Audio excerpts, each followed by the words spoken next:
One of the greatest crises to grip this earth is the crisis of what they call mental health. 1 in 6 people are on antidepressant medication. 1 in 6 people.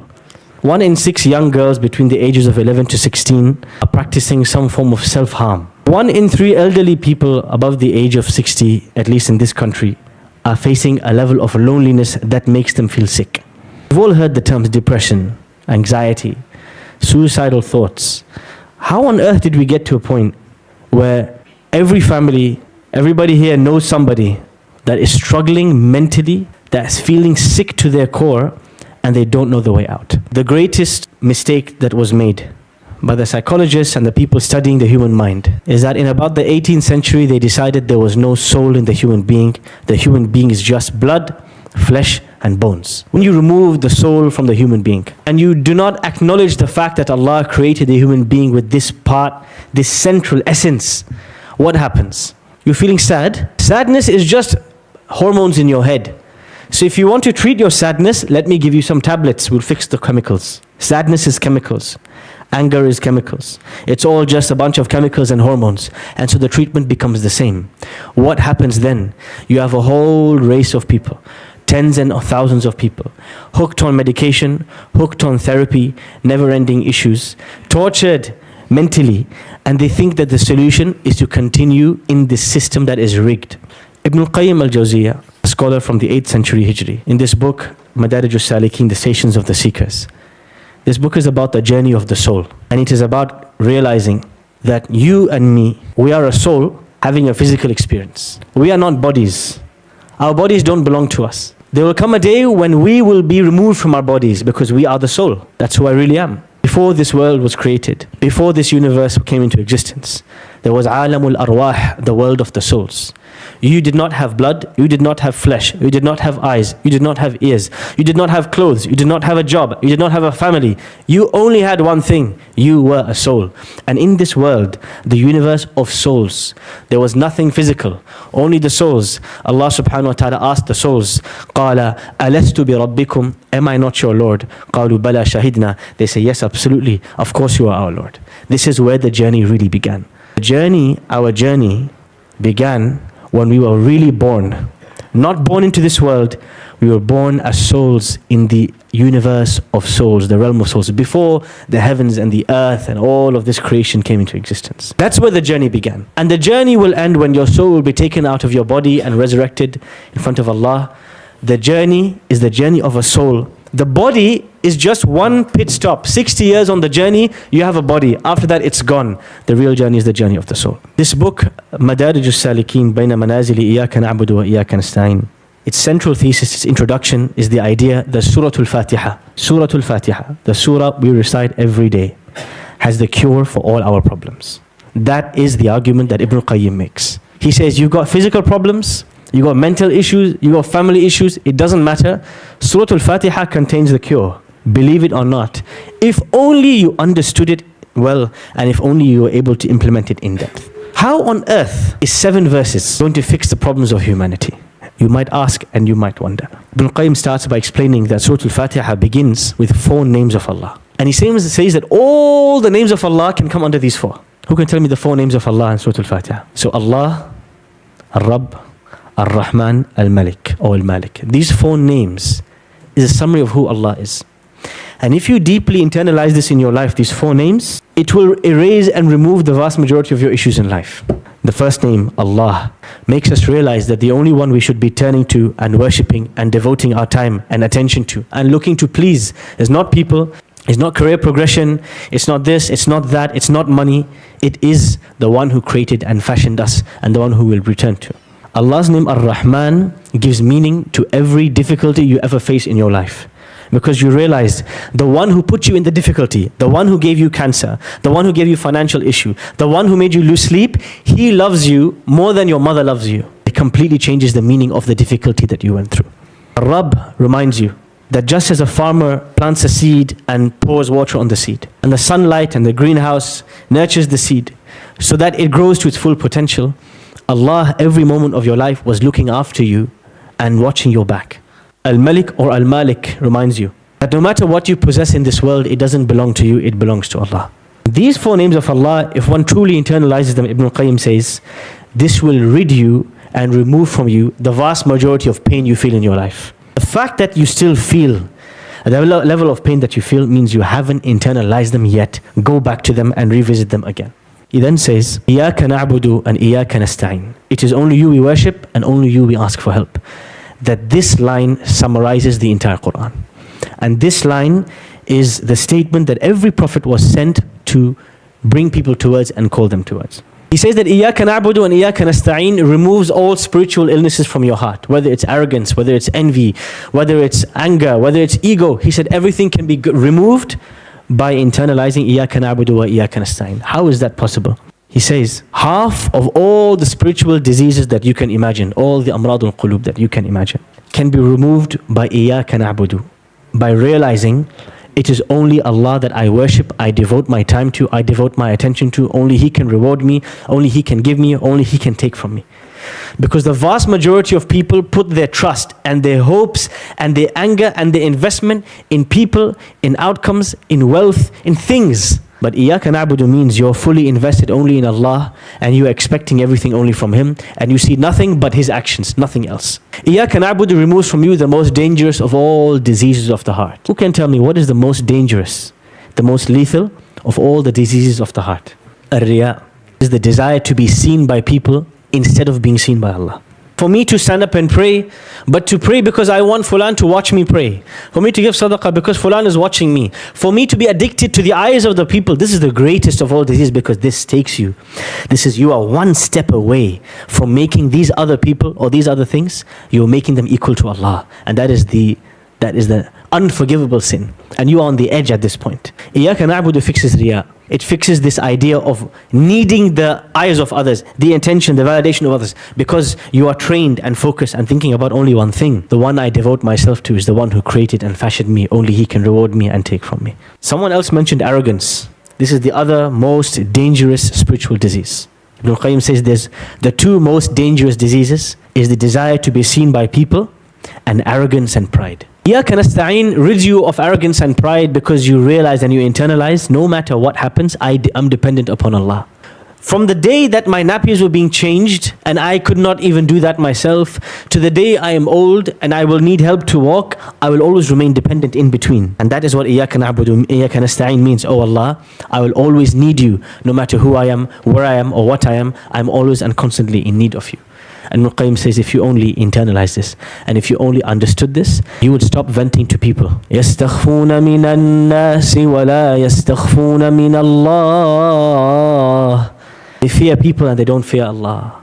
إِنَّمَا أَشْكُو بَثِّي وَحُزْنِي إِلَى اللَّهِ. I only vent and complain of my distress to Allah. He says if you look back at the prophets before you, you will realize their strength did not come from bodybuilding. Their strength came from, I'll only complain to Allah. I only turn to Allah. I know I only need Allah. From the dua that Musa makes when he arrives in Madian. Who remembers the dua Musa makes when he comes in Madian, alayhi salam? رَبِّ إِنِّي لِمَا أَنزَلْتَ إِلَيَّ مِنْ خَيْرٍ فَقِيرٍ. Oh Allah, I need you. Just whatever you give me, I need you. That's إِيَّاكَ نَسْتَعِينُ. What does Ibrahim alayhi salam say when he's inside the fire? حَسْبِيَ اللَّهُ وَنِعْمَ الْوَكِيلُ. That's إِيَّاكَ نَسْتَعِينُ. Oh Allah, I need you. I'm stuck. Where will I go? What does Yusuf alayhi salam say in the well and Yunus alayhi salam say in the whale? لا إله إلا أنت سبحانك إني كنت من الظالمين. لا إله إلا أنت إياك نعبد سبحانك إني كنت من الظالمين إياك نستعين. You'll see the same formula repeated again and again and again. It is the acknowledgement that I have no objective, no interest in nothing, in nobody except Allah, and that I need Him, I depend on Him, I'm helpless without Him. And if you really digested this, your whole life would change. Ibn al-Qayyim then mentions something interesting. He says the real journey, the real path is the path of the soul. From the day Allah created the soul and announced, am I not your Lord, until the day the soul will return to Allah. The real journey is the journey of the soul. However, the journey of the soul can feel very lonely because the vast majority of people are not living the life of the soul, they are living the life of the body. The vast majority of people are eating, sleeping, reproducing, akramakumullah, defecating. That's their life, the life of animals. It's a physical life, it's all about the body. There's no acknowledgement, no approach, no attempt to fulfill anything greater, anything deeper than that. Ibn Qayyim rahimahullah, when he talks about this, he says, the vast majority of people are living the life of animals. And so sometimes when you're trying to feed the soul, you feel very lonely. I'll give you an example. One day you meet up with a bunch of your friends. You're in your late 20s, you're in your 30s. Your friends have progressed in their careers. One's talking about buying a house, the other one's talking about cryptocurrency, third one's talking about the football match they watched last week, the fourth one's talking about the movie that they want to watch on the weekend. Everyone is obsessed with some worldly desire they want to fulfill, or some kind of progression they've been sold is a kind of progression, and you're sat there thinking, I don't have a house, I don't have a car, I haven't progressed materially, I don't have a fancy this or a fancy that. But I just finished Surah Al-Ahqaf last week, and these guys don't know the buzz that gives me. You feel alone because you're on a different journey. You are on a very different journey, the journey of the soul. And this is why Ibn Qayyim says, when Allah says, Ihdina as-sirata al-mustaqim, oh Allah, guide us to this journey of the soul. Guide us not to be obsessed with the material world and the body, but guide us to the journey of the soul. When you feel lonely, you then say, صِرَاطَ الَّذِينَ أَنْعَمْتَ عَلَيْهim, the path that all those people you blessed, they're all on. There's loads of people on the same path as me. Even if I don't see them, I'm not alone. And that's why Ibn Qayyim says, one of the therapies of Surah Al-Fatiha is removing your feeling of loneliness by making you realize you may feel lonely on this path of the soul. You may be saying no to your friends, no to your colleagues, no to so many things, and instead prioritizing the Quran, prioritizing the worship of Allah, and you feel so lonely on this path. He says, don't worry, you are not alone. Do you know how many prophets have walked your path? Do you know how many righteous people have walked your path? They too felt alone, but they were with Allah, and so He rid them of their loneliness. The first station on this journey to Allah is what Ibn Qayyim calls the spiritual awakening, al-yaqadha. Many of us have experienced this feeling before. Those of us who converted to Islam, your first year post-conversion, and those of us who discovered Islam after being brought up culturally or being distant from Allah, not knowing anything about this religion, there is a moment in which you feel, today I am alive, I just realized why I'm here on this earth. This moment, this exact precise moment, Ibn Qayyim calls al-yaqadha. This is the true awakening. You know what that means?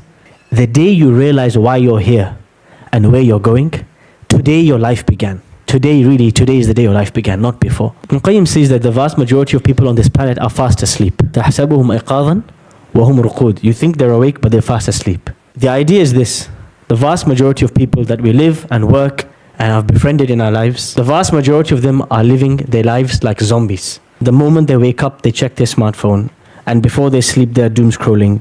But despite all that information and all those videos and all those maybe even reminders that they're watching and Quran they're listening to, they feel empty inside. It's people who use distraction as a coping tool.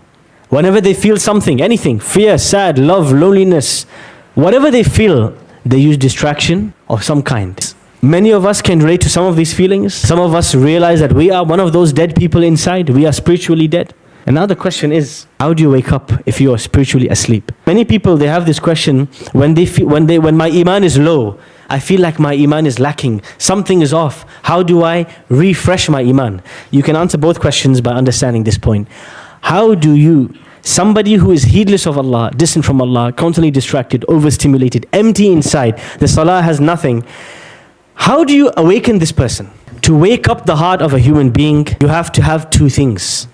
You have to have two realizations. If you don't have these two realizations, you will forever remain in the darkness of distraction and emptiness and sadness, melancholy, and you will be on drugs and you will be in prison and you will be tortured in this life until two things make you realize you have to wake up. The first is realizing the blessings of Allah subhanahu wa ta'ala. Allah deserves my praise.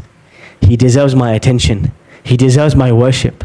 What He has given me, I can never count. I put my hand on my chest and I feel my heart beating and the blood pumping through my veins. I could not count the number of blood cells He created in me. How can I ignore Him? كيف تكفرون بالله وكنتم أمواتا فأحياكم. How could you turn away from Allah and you are dead and He raised you to life? قل أفي الله شك فاطر السماوات والأرض فالق الحب والنوى Allah, how He describes Himself, His blessings, His in'am, His beauty, the beauty of what He gave us. If we don't realize how indebted we are to Allah, you will forever remain sleeping in the depths of distraction and emptiness. That's why Al-Fatiha begins with Alhamd.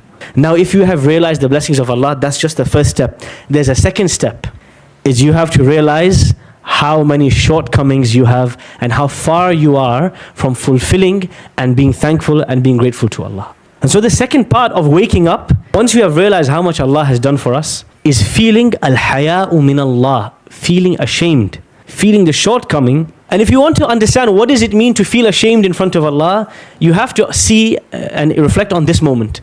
One day the Prophet ﷺ is standing and praying, and he's crying in his salah, and the water is dripping from his beard like someone poured a bucket over his head. And after he finishes his salah, he's asked by his wife Aisha radiallahu anha, why is it that you are praying till your feet swell and till your beard is dripping? وَقَدْ غُفِرَ لَكَ مَا تَقَدَّمَ مِن ذَنْبِكَ وَمَا تَأَخَّرَ. And Allah has forgiven your past and your future sins. And he says, أَفَلَا أَكُونَ عَبْدًا شَكُورًا. How can I not be a grateful slave? That much to pray till my feet are swollen, and to pray till my tears have wet my beard, because I just want to say thank you to Allah. And I know even after I say thank you, I have still fallen short in front of Him. To feel shame from Allah is the same feeling that Nuh alayhi salam felt when his son drowned, and he stood there asking Allah, قال رب إن ابني من أهلي وإن وعدك الحق. Oh Allah, my son is from my family and your promise is true. He was so shy, he couldn't even ask Allah to save his son or to forgive him. To feel shy in front of Allah is what Allah describes in the Quran when He says, وَالَّذِينَ يُؤْتُونَ مَا آتَوا وَقُلُوبُهُمْ وَجِلَةٌ أَنَّهُمْ إِلَىٰ رَبِّهِمْ رَاجِعُونَ.